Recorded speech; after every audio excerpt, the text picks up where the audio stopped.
Welcome, welcome, welcome. Welcome to day 4 of Create 30. Wow, you've made it to day 4. And I know that it's only day 4, but anyone that has made it so far has been received a lot and has seen how packed it is. Going forward, we are going to dive even deeper and learn even more about everything that is going to optimize us to smash our creative goals this year. We are really serious about this thing, and I want to see that anyone that is following this actually achieves all their creative goals. That is my desire. So we are going to go in depth and we're learning amazing things and we're optimizing. More than all we're learning, we need to ensure that we put what we learn into practice. We put what we learn into practice. It's very important. Which I think my stream is. If you can still hear me, just let me know in the comments. I don't want to have problems with the stream today. Showing me that the stream is poor. Is that your experience? Let me know. Let me know. Let me know. Alright, I'll just continue regardless because there isn't much I can do about that for now. So, okay. Alright. So today is day 4 and our topic is executing your creative goals. Yesterday, just for some context, we talked about how to set creative goals and we went through some frameworks, understanding goal setting from a standpoint of vision, having a big picture of where you want to go, distilling that bigger vision into specific goals. That means the big vision does not get there by itself. We need to have specific goals. And we talked about the SMART goal framework. Goals that are specific, goals that are measurable, goals that are achievable, realistic, and time-bound. We dwelt mostly on specific, measurable, and time-bound. We also talked about how to create an environment that supports your vision. And we talked about breaking our goals into habits and systems. So there was a famous quote that I quoted, which it says, we don't rise to the level of our goals, we fall to the level of our system. This is essential in understanding how to set our goals, because we don't just set goals that are not that we cannot keep track of. For example, I want to grow on YouTube. What does growing on YouTube actually look like? We have to distill those goals. And when we find out the specific goal, is there a particular output you want to have? Is there a particular outcome you want to have? Or is there a particular input you want to have? When you decide what that is, then you can infuse it into a structure that ensures that you do it consistently. So if you say, I want to make one video every week, you now need to ask yourself, what does it take to make one video every week? You need to script, you need to film, you need to edit, and you need to publish. So those 4 things, how can you put it as part of your schedule? How can you ensure that your environment makes it easy and frictionless?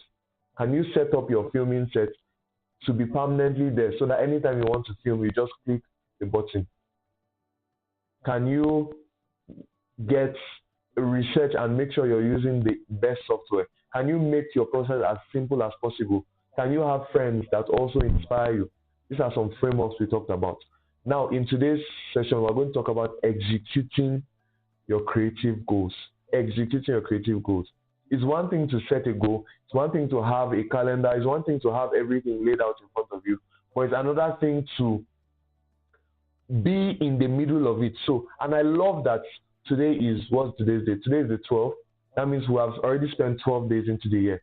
We have gone past that phase of the excitement and everybody setting goals and being just so excited about the beginning of the year. Now, we are being tested, we're being tested for those goals that we set. How truly are we following through them?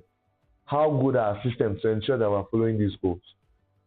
So this time of day is a very nice time to talk about this topic. So let's dive into it. The first framework I'm going to talk about for executing your creative goals is prioritizing executing ideas quickly and simply.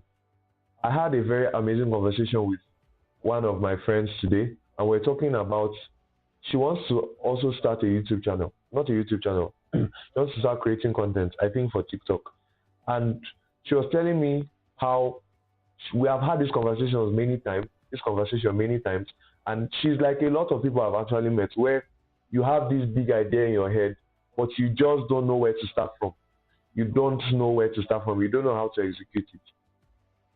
Now, the first tip I would say is prioritize executing your ideas quickly and simply. That means when you have that kind of big idea, the first thing to do is to figure out how quick can you execute it and how simple can you execute. What is the simplest form?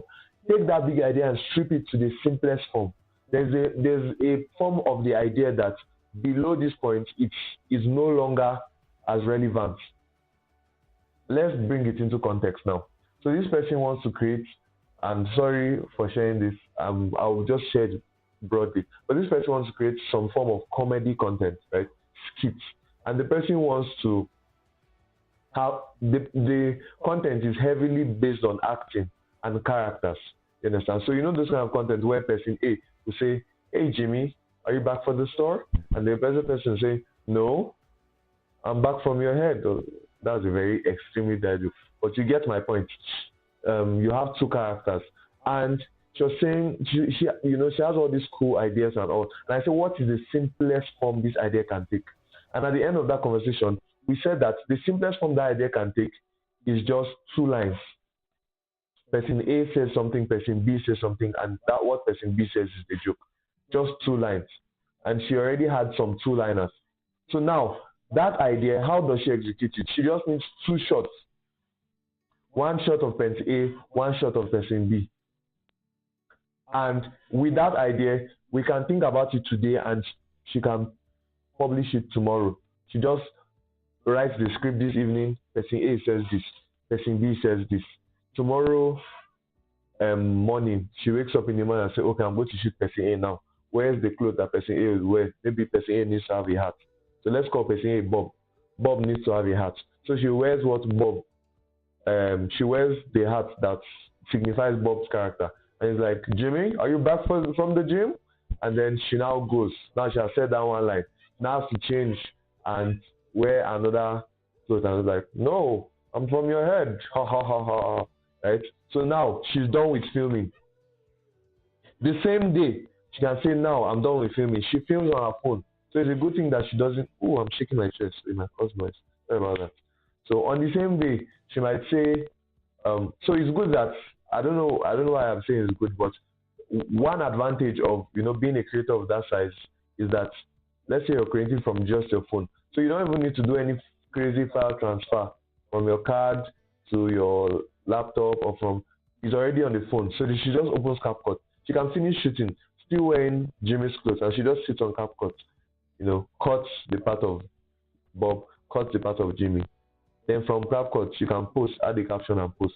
She has made her first post. Why am I saying this? Because getting started is the hardest part. Once you get the ball rolling, in physics, we do this thing called friction. And one thing amazing about friction is that there are 2 types of friction. There's something called static friction and there's something called dynamic friction. What does this mean in essence? Static friction is, First of all, let's talk about what friction is. Friction is a force that opposes motion. Motion is movement. So if I want to move, if you want to push me from one place to another, you're going to feel a force opposing it, especially things that are on surfaces. If I want to move, this is a speaker. I want to move this speaker across my table. There is a force opposing it. Have you noticed that if you want to move a heavy thing, that first push is usually the hardest. Once you start pushing it, let's say you want to move a shelf. Once you start pushing that shelf, it becomes easier to move. What does this tell us? This tells us that the starting is the hardest part. So when you reduce the gap between the idea and the starting phase, then you are able to, this is good because you are able to put more out and test what works and what doesn't work. So your priority at the beginning should be to find out more about the kind of creator you are, to put as much content out and test it, strip it to its easiest form, and execute very quickly. That should be your priority. Let's be honest, this is the first time I'm streaming. 1 second. This is the first time I'm streaming on YouTube. And the honest truth is that based on my experience with other lives, there are so many billion other ways that this life could be exponentially better. I could do some cool intros, and there's a lot that I'm working towards. But if I allowed what I'm working towards to stop me from starting now, then I can never test this concept, this idea that I had in my head. I can never test it because I'll be stuck in that perfectionism. And by the time I end up executing, let's say I get into that perfect mode and I end up executing, it's possible that the opportunity would have long passed. It's possible that the idea would have been stale. So in prioritizing execution, the first thing is to strip the idea down to the simplest form. The thing is that a lot of people in the business world understand this. A lot of people in many other industries understand this. But creators seem to be the ones that don't get it the most because we are creatives. Our ideas are usually grand. They're usually very big and huge and amazing. And as amazing as those ideas are,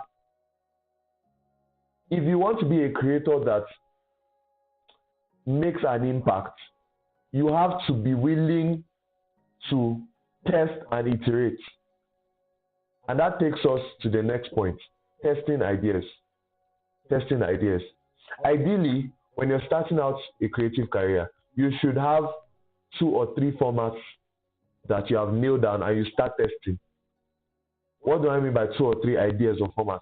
So, Kreate, for example, is an example of a format. What's the format? It's a 30-minute live stream talking about a certain topic. So, the way it's conveyed and the content that's being conveyed together form the format. So, a 1-hour podcast about productivity, that's a format. A 1-minute reel about living your best life, that's also a format. As a creator, generally, it's advised that you have at least 2 or 3 formats. Let's say you have not figured out what exactly you want to double down on. You have 2 or 3 formats that you test, you work with, you put a lot of, so you have 2, let's say 2 ideally, because 3 might be a lot to handle, right? So you have 2 formats. Let's use the example of the person that wanted to start comedy. So let's say in one, okay, I'll give an example that we might be able to relate to, because this is a comedian that I know a lot of people listen to, Lai Wasabi. Lai Wasabi has the law series where he's taking law cases and all that. He also has a series of GNCC where he's having motivational, some kind of motivation. He's saying aspire to Pasquale to Maguire. Then he has a couple of formats, but those are the 2 I remember very vividly: the law and GNCC. So we see that the law and GNCC, and if you have traced Lai Wasabi from no long time ago, you see that he has also had other formats over the years. So the thing is that you test different formats and you nail down what you want to do. So don't think in single projects, think in series. Don't think in one-off video. Oh, I just want to do this one-off video. You want to think in series. How can you turn this So, for example, I was actually thinking about starting a podcast, an interview series where I reach out to certain kind of creatives and we have very brief conversations. Like I said, I was also following that concept of stripping it down to its basic idea, stripping it down to the minimum idea, the simplest idea. Yeah, that's the word, simplest idea. So I was thinking, there are amazing interviews like the ones that Kreate does. I think I used to watch Kreate's interviews a long time ago. So they are very robust and all that. But I was thinking, what is the simplest form I can do them? So I had this idea, and it's not something I've started executing, but I'm using this as an example because I'm going somewhere. So that's another format. Kreate is a format. The reels I usually used to do on Instagram is a format. I posted an Instagram video today. That's a separate format. So in this period, I'm testing a lot of things, testing a lot of formats to see what sticks. Then you can now use all that information. What you want to do at the beginning is gather enough information so that you're able to double down. That is why we're circling back to the importance of why it's important to, prioritize execution quickly and simply. You need to move fast, move with the ideas fast, because not all the ideas will stick. You'll not end up doing all the ideas forever, so you need to move fast. Another thing I want to talk about in terms of execution, at the beginning, is more important to get going, to have that system of consistently putting content out. Have that system down. Get going before you get good. Because in the process of churning out, in the process of having that system going, you're going to realize the areas you are stronger at. You're going to realize the areas you're weaker at. You're going to realize what you like, what you don't like. You're going to realize what the audience likes, what the audience doesn't like, etc. So you're going to take all these bodies of information and you're going to make sure you are improving as you go. So the point that I'm actually going to talk about before this is iterating as you go. I think it was Albert Einstein that said, if you continue, only a fool continues doing the same thing the same way and expects different results. If you are doing something that's not working, and the solution many times is not just to put more effort into it. Many times the solution is to make micro adjustments. So iterating as you go. And I even talked about this in a video that I released today, so you should check it out. You need to iterate as you go. So the reason why you are doing multiple formats at the beginning, the reason why you're going from different angles at the beginning is because you need to have enough data to iterate as you go. YouTube does this interesting thing. I was checking my YouTube studio the other time, and I was checking for the best time to post. On YouTube, you can have data of what time are your audience online. I hope the internet is not bad. Whoosh. Let me know if you can still hear me. Okay. Internet is bad. Okay. I'm going to continue. So, I was looking at YouTube Studio, and then there's this section I'm supposed to see. This is where your audience is online. And when I went to that section, I saw you do not have enough data. YouTube doesn't have enough data to tell you this information. So there are even some functions in your analytics that you can never maximize until you have enough data. And how do you get enough data? By that process of executing quickly and fast, putting it out in the simplest form, and moving. So you get going. In the process of get going, you get good. Now you now become better. You become a better creative. You become better at executing these things. So now that you have confidence in you being better, you can now take bolder steps to do more complex projects that will take more resources in the sense of time, more resources in the sense of money invested. You can now do bolder projects because you're more confident in who you are as a creative. So now when you get good, this is now going to start attracting people that recognize the level you have gotten to. So you start attracting them. And with the data you're getting from these audiences, from getting good, you now get smart. You now go deep into strategy. Now everything matters. Or thumbnail extra matters. Every single sentence, every single word in your title extra matters. Everything matters. You tweak. So this is the point where you can even start outsourcing some of this work, because maybe you're not so great at data analytics. You can now hire a data, somebody that is looking at your data, maybe a social media manager. This is a point where let's say you don't even hire somebody, let's say you learn more about this thing so that you can make better decisions. But the problem is that a lot of times we look at certain creators where they are, and we see that they are in an idealized position. So we project ourselves to be at their level. So we try to make decisions as they are. There are some creators that will take their time to make a video, make it the most robust form it can be, and then put it out, and they are hitting massive results. For example, if you're starting to create today and you want to replicate a Mr. Beast video, Mr. Beast video has so many moving parts, there's so many expenses, that's even very far-fetched. But let's just use that example. You want to replicate Mr. Beast video. It's possible that you even try your best and you do something like that, but you might not get the same results. Because there's a process of understanding what you see out there in your own personal context.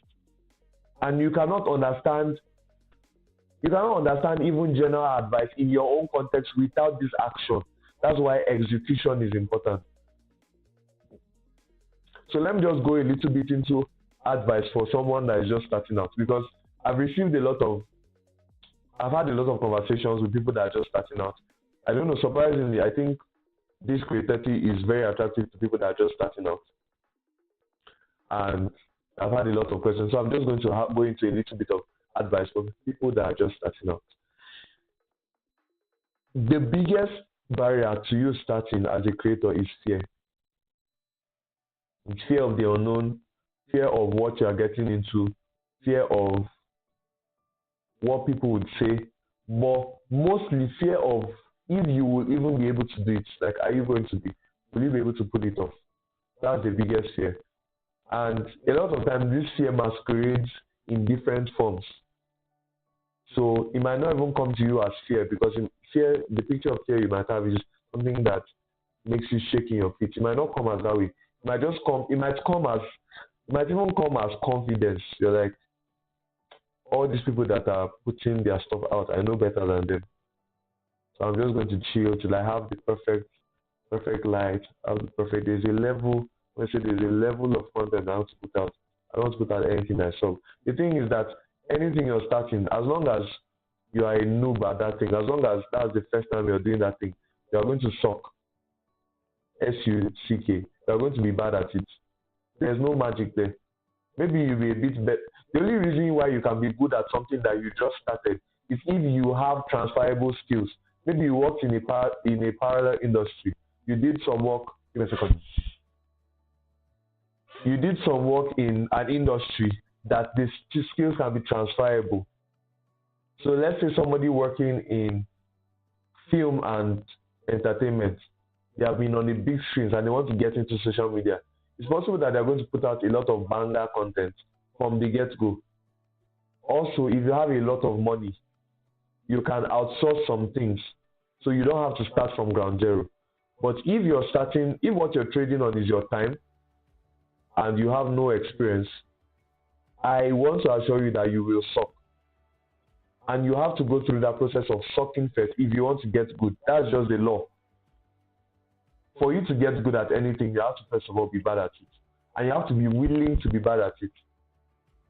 So, for anyone starting out there, see, if you are bad at what you start doing, you're not the first that is bad at it. Everyone that you see that is good was once bad at it. And at least that should serve as some encouragement. More than being an encouragement, I think it should also be, more than being an encouragement, I think you should also think about the fact that the thing stopping you from creating, the only thing stopping you from creating is yourself. And the limited mindset you have around this. Because honestly, there are people that might have been in more precarious situations. They might have had less care, might have had, less of what you have, and they are still doing exceptionally well. They're still creating. Because remember when we talked about in day one, was it day one or day two? Day two, when we talked about the future of creativity, when we talked about the future of the creator economy, when we say that the creator economy is the fastest growing economy, and the number of people coming on social media is increasing by a very high pace and at a very high rate. So that means your audience is probably out there somewhere. In the millions of people that are coming online, your audience is probably out there somewhere, but the only thing stopping you from reaching your audience is you. And the earlier you're willing to get bad at it, start bad at it, the faster you get good at it. So cast away those fears and be willing to take risks. Cast away those fears and be willing to take risks. Place a bet on yourself. Bet on yourself. And what I mean bet on yourself, I don't mean place an actual bet on yourself. What I mean is that give yourself some credit and say there's something in you that is able to carry out this task, and just commit to it. Commit to it. You're building, I'm building too. It's very obvious. If you go through my channel, it's very obvious I'm building too. I'm not at the peak, and I'm not pretending to be at the peak. But I believe that we can all build together, and that's the point of Kreate. So I want you to, let's build together. Cast away the fears. And another thing that can hinder you is being overwhelmed with other responsibilities. So we're talking about time management. We're talking about being able to balance your creative endeavor, especially if you have a full-time job or you're a full student. How are you able to balance it? Some of the keys for that are actually found in this topic, where we talked about stripping ideas down to their basic form and executing. That makes it easier. But at the same time, there are still some other things we need to talk about. So one of these days we're going to talk about that. But tomorrow we have two options. We can either talk about scripting, which is, I'm talking based on questions that have already been asked in the previous lives. We can talk about scripting, or we can talk about creating despite the odds, creating despite opposition. So we're going to look at different situations that can act as oppositions. Lack of gear, lack of resources, lack of different things. Maybe you're in an environment that doesn't look as good as other people's environment. Maybe you're in a village, for example, and it doesn't look as good. What are some things you can do to make sure you put out content consistently and creatively? So we can either talk about scripting. Scripting, that's how do you write a video. For example, I do this Instagram reels. I even do YouTube videos, and a big part of my process is scripting. So how do you actually script? So I'm saying this to the end that if you're watching this, whether you're watching the replay or you're in the live right now, and you want to have a say on what we do tomorrow, just let me know. Type either scripting or type creating despite oppositions, creating with oppositions, scripting or creating with oppositions. Thank you so much for your time. We have made it to the end of Kreate Day 4. And thank you for joining us. It's been an amazing ride so far. I'm learning a lot. We're growing together, and I hope to see you on the next one. Ciao.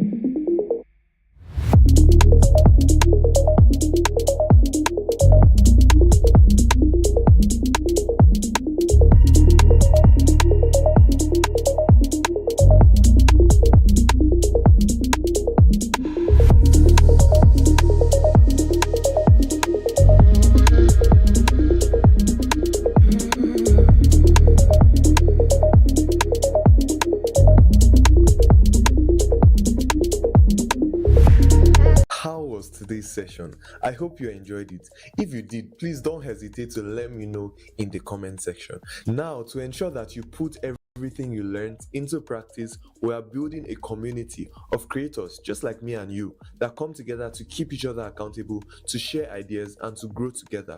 The name of this community is called Kreate Community. To be a part of this community is simple and it's free. All you have to do is click the link pinned in the live chat or the link in the description. Thank you so much and see you tomorrow. Bye.